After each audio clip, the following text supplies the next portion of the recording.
From coal miner's daughter to country music icon, Loretta Lynn's unlikely path to success is truly a rags to riches story, but the road to superstardom wasn't always easy. Loretta Lynn grew up in the tiny, remote coal mining town of Butcher Hollow, Kentucky. Butcher Hollow is an unincorporated community in the town of Van Lear, Kentucky. Per the Van Lear Historical Society, Van Lear once boasted 5 coal mines on which the town's economy was completely dependent. Coal mining towns in the Appalachian region, including Van Lear, were typically owned by a coal company who owned most of the buildings and dwellings in the town and often paid miners in company currency. The Kentucky Coal Education Project claims that coal companies controlled workers by offering very low pay and preventing workers from unionizing. This kept the region in extreme poverty, including Lynn's family. After a peak in the middle of the 20th century, coal mines began to close, and coal jobs plummeted. Now, tourism, partially boosted by Lynn's fame, helps keep Van Lear afloat. Loretta Lynn grew up in a one-room cabin and didn't have much of an education. The coal industry began to seriously decline in 1948, leaving behind a shocking illiteracy rate in an area that was already known for its extreme poverty. In her autobiography, Coal Miner's Daughter, Lynn describes the hard times that she assumed every family went through. There were winters when food was scarce, and she never had beef until after she was married. Lynn slept on the floor with her 7 siblings until she was 9, when her parents bought her a bed and moved her to their room. Lynn's fear of poverty followed her for the rest of her life. She wrote in her autobiography that she didn't like going to places where there was a lot of poverty, although she'd never trade her childhood memories. But despite all of Lynn's success, the fear of losing her money never left her. She wrote in her book, "When you've been poor, you always feel in the back of your mind that you're going to be poor again." Loretta Lynn was the second oldest of 8 children and helped raise her siblings in the cabin on a hill in Butcher Hollow, as she sings in Coal Miner's Daughter. In her autobiography, Lynn wrote that her main job was to take care of her youngest siblings. "I'd sit on the porch swing and rock them babies and sing at the top of my voice." So that's when you began to sing? Just when I was a little girl. Her father would often complain about her loud singing, claiming that she would ruin the hearing of her younger brother with her strong voice. By performing for her siblings, however, Lynn gained an audience. Lynn said that one neighbor made her proud when he told her that she had a lovely voice and that he listened to her singing while he worked outside.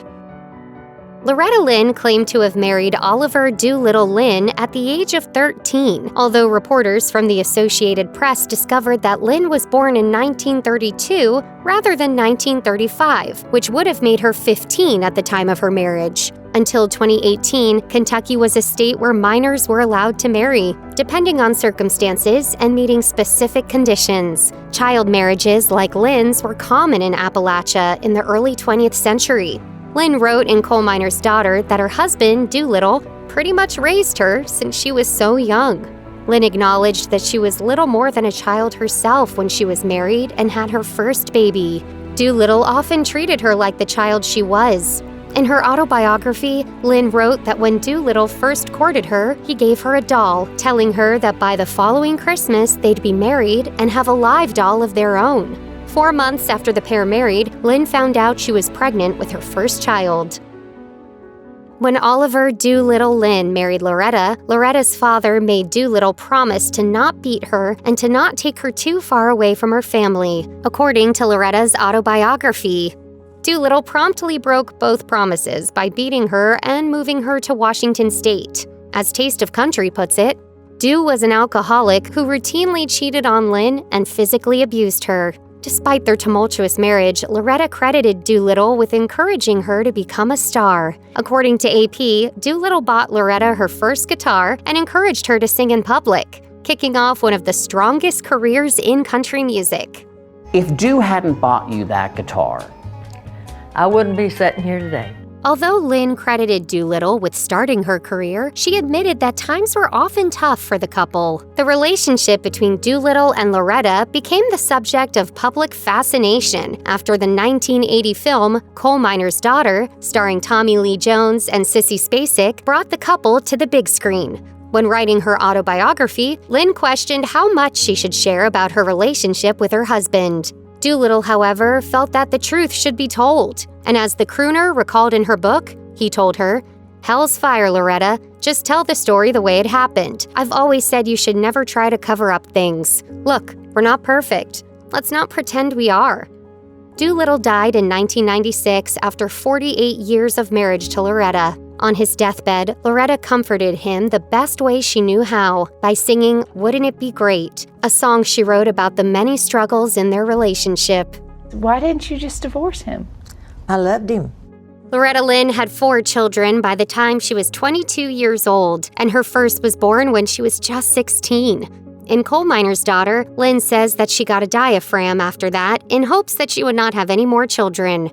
But in 1963, while she was in her early 30s, Lynn was given shocking news. She was pregnant with twins. Lynn was devastated. She was just beginning to make money from singing, and she cried throughout the pregnancy, although she describes the day her twins were born as a happy one. Lynn was not a big fan of pregnancy and welcomed birth control, so much, in fact, that she wrote her 1975 song, "The Pill," about family planning. Lynn claims in her autobiography that if the pill had existed in her youth, she would have jumped on taking it, as she spent much of her early marriage pregnant and poor. Lynn was a new face for birth control, an outspoken, loving mother of 6 who wanted control over her life. The lyrics to her oft-banned ballad to birth control say it all. "The feelin' good comes easy, now since I've got the pill." On her personal website, Loretta Lynn claimed that she worked her fingers to the bone in the early days of her marriage, writing, "Before I was singing, I cleaned house, I took in laundry, I picked berries, I worked 7 days a week. I was a housewife and mother for 15 years before I was an entertainer. And it wasn't like being a housewife today. That's what's real. I know how to survive." Lynn wrote in her autobiography that growing up in such a remote area made her shy. Holler kids were so bashful that they'd run and hide if they had company coming. If a stranger asked you questions, you'd clam up until you knew his business. Part of the reason for this shyness, according to Lynn, was a fear of revenue officers who might be looking for moonshine. But it was also just a result of living in the middle of nowhere. Lynn claims that a car hadn't ever even come down her road until her husband drove up one day in his Jeep. Loretta Lynn suffered a shocking blow when her favorite child, Jack Benny Lynn, tragically died at the young age of 34 in 1984. According to PBS, Jack drowned on his Hurricane Mills property while trying to cross the Duck River on his horse, who survived the accident. Jack, a blacksmith and horse trainer, was a competent rider, and the accident came as a shock to Loretta. Mooney Lynn gave Loretta the news while she was in the hospital due to exhaustion from her grueling tour schedule. She found out on July 25, 1984, after his body was found about 3 miles from his house, according to the New York Times. Lynn adored Jack, writing in her autobiography that he was the child that she felt the most sentimental about, and that seeing him upset made her upset. USA Today reports that Lynn lost another child in 2013 when her daughter, Betty Sue, died from emphysema. In 2016, she suffered another loss with the death of her grandson, Jeffrey Allen, who died unexpectedly at the age of 47. In an interview with PRI Studio 360, Jack White says that Loretta Lynn told him that she had 14 songs banned by country radio, including her controversial song about birth control, "The Pill."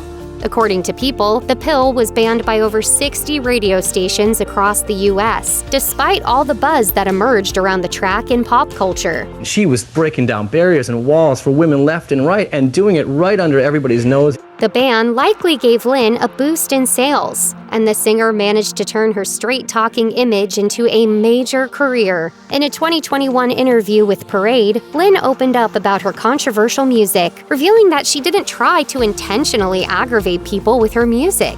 She said, "I just write what I feel. What is going on with me in my life? It just happened that a lot of other women felt the same. I would never set out to write something just for it to shock someone. I am not that clever. It's always been about truth, and if that means radio wants to ban it, well, that's their problem." Everybody had to play it when it was on the charts.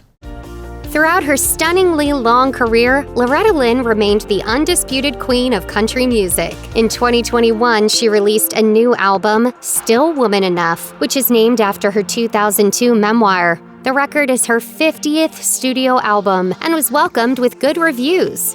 In 2017, Lynn suffered from a stroke, but that didn't stop her from continuing to sing. Lynn accomplished incredible things in her long career. She sold more than 45 million records, won numerous Grammys, was the CMA's first female entertainer of the year, and won the CMT Artist of a Lifetime award. But there was more she wanted to do. Her goals were best summed up in her declaration to Parade in 2021. "I hope I can write a song right up until the end." On October 4th, 2022, it was reported that Loretta Lynn died at the age of 90. Her family released a statement that read, "Our precious mom, Loretta Lynn, passed away peacefully this morning, October 4th, in her sleep at home in her beloved ranch in Hurricane Mills." Tributes began pouring in across social media. The Country Music Association tweeted, "We are heartbroken to learn about the passing of Loretta Lynn, the coal miner's daughter. She inspired generations of female musicians and has forever left a mark on country music's history." Although Coal Miner's Daughter will forever be associated with Lynn, the song only spent 1 week at the top of the charts when it was first released. When the biographical film of the same name came out in 1980, the country singer's popularity was at an all-time high. Rolling Stone named it her signature tune among the list of her essential songs, along with other favorites like "I'm a Honky-Tonk Girl" and "You Ain't Woman Enough to Take My Man." From humble roots to worldwide acclaim, musical icon Loretta Lynn lived a full and fascinating life.